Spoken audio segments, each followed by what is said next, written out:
પુણ્ય ગુરુવાર, અંગ્રેજીમાં મોન્ડી થર્સડે. એ ગુરુવારે સાંજે 6 વાગ્યાથી આપણી ભાષામાં, આપણા ઇઝરાયેલી ભાઈઓ બહેનોની ભાષામાં તો સૂર્યાસ્તથી બીજા દિવસે સૂર્યોદય સુધી, આપણી ભાષામાં શુક્રવાર સવાર 6 વાગ્યા સુધીમાં એટલા બધા બનાવો બને છે આપણા પ્રભુ ઈસુના જીવનમાં કે કયા બનાવ પર ધ્યાન કેન્દ્રિત કરવું અને કયા બનાવને પ્રાર્થનાનો વિષય બનાવવો એ ભક્ત ક્યારેક દ્વિધામાં આવી જાય છે. બનાવો આ પ્રમાણે છે: છેલ્લું ભોજન, આપણી ભાષામાં, આપણા ઇઝરાયેલી ભાઈઓ બહેનોની ભાષામાં પાસ્ખા પર્વ ભોજન. ત્યાર પછી બીજો બનાવ, ઈસુ પોતાના 11 શિષ્યોને લઈને જેતૂન પર્વત, ત્યાં જેતૂન વાડી, ગેથશેમાને નામની જગ્યા જાય છે. એક શિષ્ય વિખૂટા પડી ગયા છે, યહૂદા ઇશ્કરિયોત. ત્યાંથી ઈસુ એકલા જેતૂન વાડીમાં પ્રાર્થના કરે છે, એટલે એને આપણે બીજો બનાવ કહીએ છીએ. પછી ઈસુ ગેથશેમાને નામની જગ્યાએ પાછા આવે છે, જ્યાં બધા શિષ્યો એટલે કે 11 એમની સાથે છે. ત્યારે ઈસુની ધરપકડ થાય છે, ત્રીજો બનાવ. પછી ઈસુને લઈ જવામાં આવે છે યરૂશાલેમ અને ત્યાં વરિષ્ઠ સભા સમક્ષ ઈસુને રજૂ કરવામાં આવે છે અને ઈસુ વિરુદ્ધ કોઈ ગુનો શોધવાની આખી પ્રક્રિયા શરૂ થાય છે. ચોથો બનાવ, અને પ્રક્રિયાને અંતે વરિષ્ઠ સભા એક ગુનો નક્કી કરે છે, ઈસુ વિરુદ્ધ ઈશ્વર નિંદાનો ગુનો. પછી પાંચમો બનાવ, આ બધા જ વરિષ્ઠ સભાના સભ્યો અને આ બધા જ ઇઝરાયેલીઓ અને એમના નોકર ચાકરો ઈસુની ઠઠ્ઠા મશ્કરી મજાક કરે છે. પાંચમો બનાવ, સવાર પડતા ઈસુને રોમન ગવર્નર સમક્ષ લઈ જવામાં આવે છે.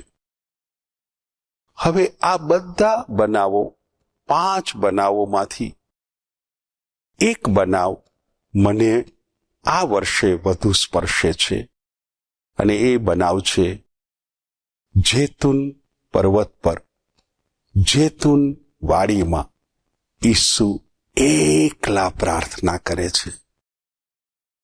અને પ્રાર્થનાનો સૂર આટલો જ છે: ઈચ્છા પૂરી થાવ તુજની, ઈચ્છા પૂરી થાવ તુજની. ઈસુ એમના જાહેર જીવનમાં એક સરસ દ્રષ્ટાંત કથા કહે છે. એક જમીનદાર હતા, દ્રાક્ષની વાડી તૈયાર કરી, વાડ બાંધી, દ્રાક્ષના વેલા રોપ્યા, માળો બાંધ્યો, દ્રાક્ષ તૈયાર થાય ત્યારે દ્રાક્ષ ગુંદવા કુંડ ખોદ્યો, અર્થાત બધી જરૂરી તૈયારી પૂરી કરી. પછી વાડી ભાગે આપી દીધી. પાક તૈયાર થયો ત્યારે એ જમીનદાર પોતાના નોકરોને ભાગ લેવા મોકલે છે. અને તમે અને હું આ દ્રષ્ટાંત કથાથી પરિચિત છીએ. એ ખેડૂતો ભાગ આપવાની વાત તો બાજુ પર રહી, મારે છે, નોકરોને મારી નાખે છે.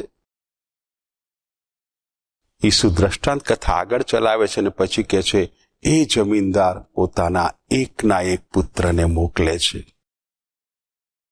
અને જમીનદારે ધાર્યું હતું કે મારા પુત્રની આ મન્યા રાખશે, પણ ઈસુ જણાવે છે એ પુત્રને મારી નાખ્યો. આપણે એ જ શબ્દો જરા સાંભળીએ માથીના શુભ સંદેશમાં. 21મા અધ્યાયમાં 39મી કડીમાં કહે છે, પછી તે લોકોએ એટલે ખેડૂતોએ તેને એટલે કે પુત્રને પકડીને વાડીની બહાર ફેંકી દઈને મારી નાખ્યો. આ દ્રષ્ટાંત કહેવા પાછળ ઈસુનો આશય કયો છે? આ વાડી એટલે કે દરેક વ્યક્તિને આપેલી પોતાની કુટુંબ વાડી. અને જો આપણે બૃહદ અર્થમાં લઈએ તો આ પૃથ્વી અને આ પૃથ્વી પરની સકળી વસ્તુ આ માનવના હાથમાં આપવામાં આવી, એટલે આ પૃથ્વીની વાડી. માલિક પ્રભુ, આપણે સૌ તો માત્ર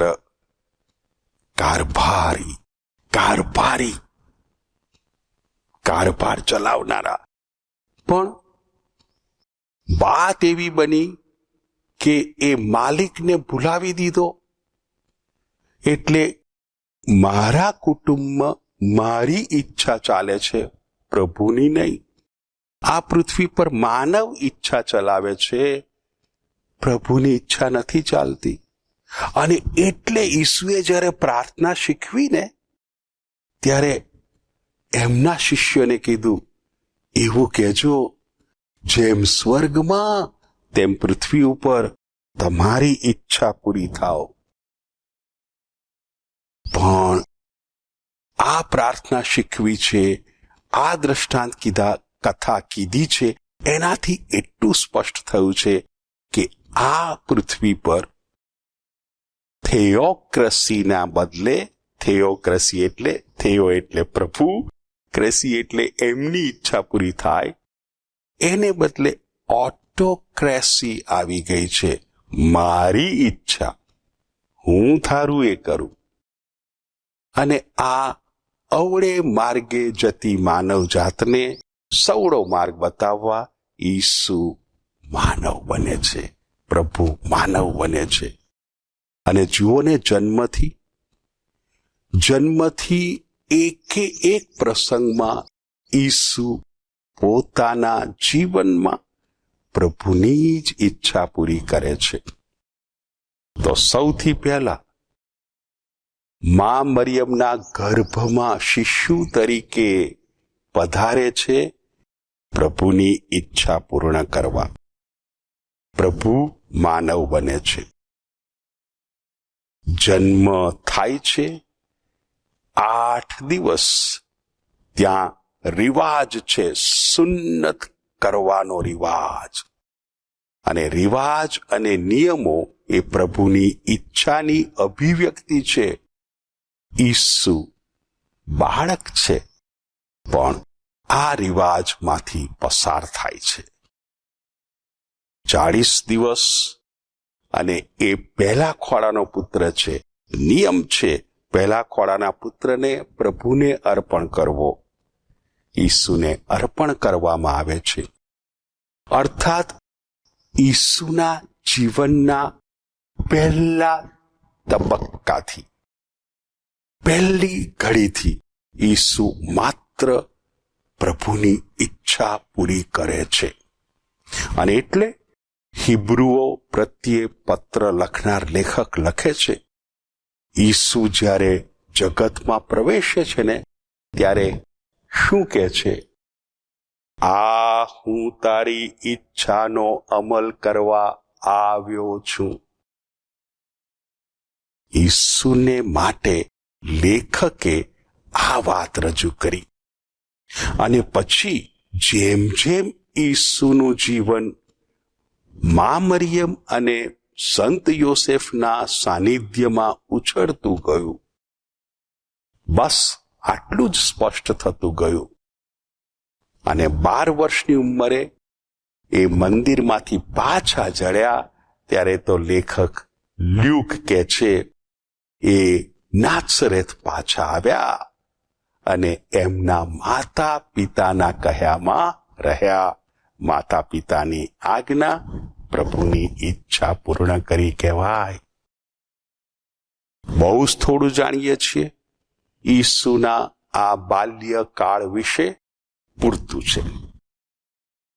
પછી 30 વર્ષ સુધી બિલકુલ આપણને જાણ નથી, માહિતી નથી, પણ અનુમાન કરી શકીએ પુત્રના લક્ષણ પારણામાંથી જેવું એ બાલ્યાવસ્થામાં જીવ્યા એવું જ એ 30 વર્ષ દરમિયાન જીવ્યા હશે, પ્રભુને માથે રાખીને, પ્રભુના બધા નિયમો પાળીને.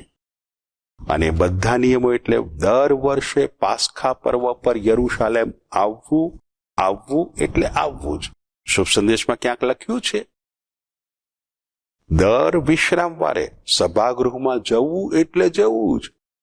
શુભ સંદેશકારો લખે છે એમની ટેવ મુજબ વિશ્રામવાર આવતા સભાગૃહમાં ગયા અને પછી વાંચવા ઊભા થયા, અર્થાત એ વાંચતા હશે 30 વર્ષ દરમિયાન. જાહેર જીવન શરૂ થયા પછી તો આપણને સ્પષ્ટપણે ખબર પડી એકમાત્ર પ્રભુની ઈચ્છા પૂરી કરવી છે. શેતાને કેવી તો કસોટી કરી હતી, મૂકી દે તારા પિતાની ઈચ્છા, અહીંથી કૂદી પડ અને તારું હાડકું નહીં ભાંગે, કારણ તું ઈશ્વરનો પુત્ર છે, તું પ્રભુ છે અને તારું હાડકું નહીં ભાંગે એટલે બધા સ્વીકારી લેશે કે તું પ્રભુ છે, તું મુક્તિદાતા છે, તું મસીહ છે, તું ખ્રિસ્ત છે. સામે પક્ષે પ્રભુએ નક્કી કર્યું છે ઈસુ 3 વર્ષનું જાહેર જીવન. સામાન્ય લોકો સ્વીકાર કરશે, સત્તાવાળાઓ અસ્વીકાર કરશે, કારણ કે તું સત્તાવાળાનો વિરોધી થઈ જવાનો છે.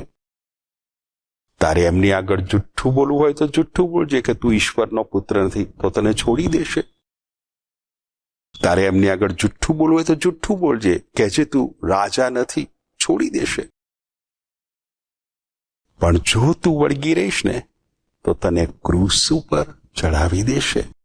અને ત્યારે ક્રૂસ ઉપર તું જ્યારે મરીશ ને ત્યારે સ્વીકાર થશે, રોમન સિપાઈ બોલી ઉઠશે, સાચે જ આ ઈશ્વરનો પુત્ર હતો. આ પ્રભુની ઈચ્છા છે. અને ઈસુ શેતાનને કહે છે પ્રભુની કસોટી ના થાય. પ્રભુએ આ ઈચ્છા વ્યક્ત કરી છે, એ પ્રભુની ઈચ્છા મારે પૂરી કરવી છે. અને એમ જીવનમાં બસ પ્રભુની ઈચ્છા જ પૂરી કર્યા કરે છે. એક વખત તો માં મળવા આવ્યા અને કોઈકે કીધું માં બહાર ઊભા છે. મારી માં કોણ? મારી માં એ છે જે પ્રભુની ઈચ્છા પૂર્ણ કરે છે. માએ પ્રભુની ઈચ્છા પૂર્ણ કરી છે. એટલે માને એ આડકતરી રીતે અભિનંદન આપે છે. અને આપણને બધાને એમના સગા ભાઈઓ, સગી બહેનો બનાવવા એક સરસ પડકાર ફેંકે છે. આવો પ્રભુની ઈચ્છા પૂરી કરો અને જુઓ, તમે મારા ભાઈઓ, તમે મારી બહેનો, તમે મારી માં. જીવનમાં જે જીવ્યા એ હવે કરી બતાવશે. અને એ જૈતુનવાડીમાં હવે આવે છે એવી પળ. અત્યાર સુધી તો એ ભવિષ્ય હતું. કોરડાનો માર, ક્રૂસનો ભાર. અત્યાર સુધી તો એ ભવિષ્ય હતું. ક્રૂસ ઉપર લટકવું અને 3 કલાક વેદના, અતિ ભારે વેદના સહન કર્યા પછી પ્રાણ ત્યાગ કરવો, આ અત્યાર સુધી ભવિષ્ય હતું. હવે એકદમ નજીકનો બનાવ છે. માનવ છે, માનવ છે. ઈસુ માનવ છે, પ્રભુ છે ચોક્કસ. પણ જ્યારે એ જૈતુનવાડીમાં પેલી ચટ્ટાન, આજે પણ ભક્તો ત્યાં જાય છે. પેલું જૈતુન વૃક્ષ આજે પણ ઊભું છે. પેલો પૂનમનો ચાંદ આજે પણ ચમકે છે. બધા સાક્ષીઓ છે. એ ચટ્ટાન પર સાષ્ટાંગ દંડવત ભોંયે પડી જાય છે. શુભ સંદેશકાર લ્યુક તો કહેશે કે એટલી તો વેદના છે, એટલો તો આવેગ છે, એટલી તો આ શરીરમાં ડિસ્ટર્બન્સ અને એક પ્રકારનો અજંપો છે કે પરસેવાના ટીપા લોહીના ટીપા બની જાય છે. વ્યક્તિનું અંતર શું અનુભવે છે, શરીર અભિવ્યક્ત કરે છે અને શું પ્રાર્થના કરે છે? હે પિતા, શક્ય હોય તો આ પ્યાલાને ખસેડી લો.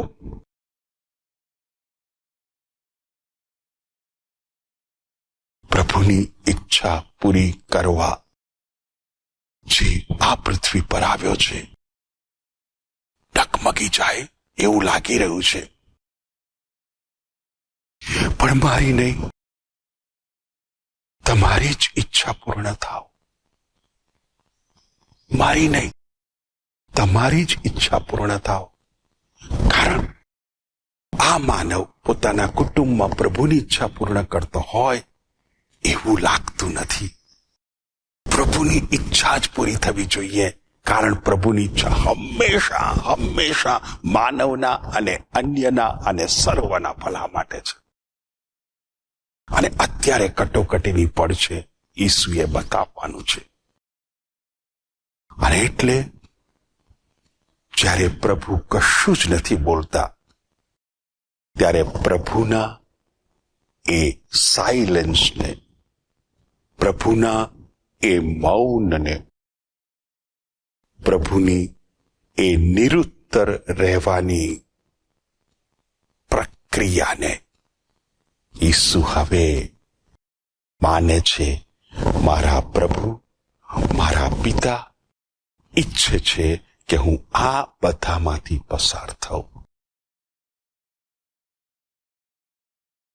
અને ઝૂકી જાય છે વિવશતાથી. ના ભાઈ ના. લાચારીથી. ના ભાઈ ના. પ્રભુ છે, ધારે કરી શકે, સર્વસમર્થ છે, પણ અત્યારે માનવ છે. મારો રસ્તો બને છે વિશ્વાસથી. મારા પિતા, તમે મને નહીં છોડી દો. વિશ્વાસથી, વિવશતાથી નહીં, લાચારીથી નહીં, શ્રદ્ધાથી. શરણાગતિ સ્વીકારતા નથી, પ્રેમથી. પિતા, તમે એ ઈચ્છો છો, માન્ય, સ્વીકાર્ય. તમારી ઈચ્છા પૂર્ણ થાવ, કારણ તમારી ઈચ્છા હંમેશા અમારા ભલાને માટે છે. પુણ્ય ગુરુવાર. સાચે સાચ પુણ્ય કરતો ગુરુવાર છે. આ પણ સર્વને પુણ્ય કરતો ગુરુવાર છે. આપણી આપ ખુદશાહી, આપણી જ ઈચ્છા પૂર્ણ થાય, આપણો જ કક્કો સાચો હોય, આપણી યોજના આગળ વધે, એ ધીમે ધીમે ધીમે ધીમે ઓછું કરીએ. પ્રભુ, પિતા, તમે શું કહો છો? તમારી શું ઈચ્છા છે? તમે મને આ સરસ વાડી આપી છે. મારા પત્ની છે, મારા 2 બાળકો છે, મારા પતિ છે, મારા બાળકો છે, મારી આ નોકરી છે. આ વાડી તમે આપી છે, બધું તમે તૈયાર કર્યું છે. આ મારી વાડીમાં તમે ભાગ માંગો છો અને હું ના પાડું છું? તમારા પુત્ર અમારા પ્રભુ ઈસુ બતાવી રહ્યા છે. પિતા ભાગ માંગવા આવે ને તો આપજો. આવો પિતા, આ પુણ્ય ગુરુવારે આવો અને આ વાડીનો કબજો લઈ લો. જો તમે આ વાડી ચલાવશો તો આ વાડી મંગલ, ફળદ્રુપ, આનંદ વાટિકા બની જશે. નહીં તો એ એદનનો બગીચો બની જશે જ્યાં અમારા પ્રથમ મા બાપે પોતાની ઈચ્છા પૂરી કરી, તમારી સુંદર યોજનાને ધૂળમાં મેળવી દીધી. પણ તમે તો પિતા છો, પિતા છો, અને એટલે તમારા પુત્રને મોકલ્યા છે. એ જ પુત્ર અમને આશીર્વાદ આપી રહ્યા છે, આશીર્વાદ આપી રહ્યા છે. એટલે ઈસુ પુણ્ય ગુરુવારે માત્ર એક આદર્શ બનતા નથી, પુણ્ય ગુરુવારે માત્ર એક રસ્તો, માર્ગ બનતા નથી, પણ એ આદર્શને જીવનમાં ઉતારવા માટે કૃપા બનીને આવે છે. એ માર્ગ ઉપર આગળ વધવા માટે વાહન બનીને આવે છે. અને એ જ ઈસુ આ પુણ્ય ગુરુવારે રોટી અને દ્રાક્ષા સૌના રૂપમાં મારી સાથે હંમેશા રહેવા માટે, મારા અંતરમાં આવવા માટે પોતાને મારી આગળ રજૂ કરે છે. ઈસુ આભાર, આભાર ઈસુ. હવે તમે મારી સાથે છો. 24 કલાક અમારા ધર્મ વિભાગના દેવળોમાં તમે મારી સાથે છો. જ્યારે પણ હું તમને લઉં છું, તમે મારા અંતરમાં છો. બસ હવે મને ચલાવો એ માર્ગે, ચલાવો એ માર્ગે, અને લઈ જાઓ એ સ્થળે જ્યાં તમારી જ ઈચ્છા પૂર્ણ થતી હોય. ઈસુ, તમે કૃપા આપો કે હું પણ તમારી માફક મારા જીવનમાં આજ ગણગણી શકું. ઈચ્છા પૂરી થાવ તું જેની, નવ મારી ઈચ્છા અનુસાર રે, થાવ તું જ પૂરી ઈચ્છા.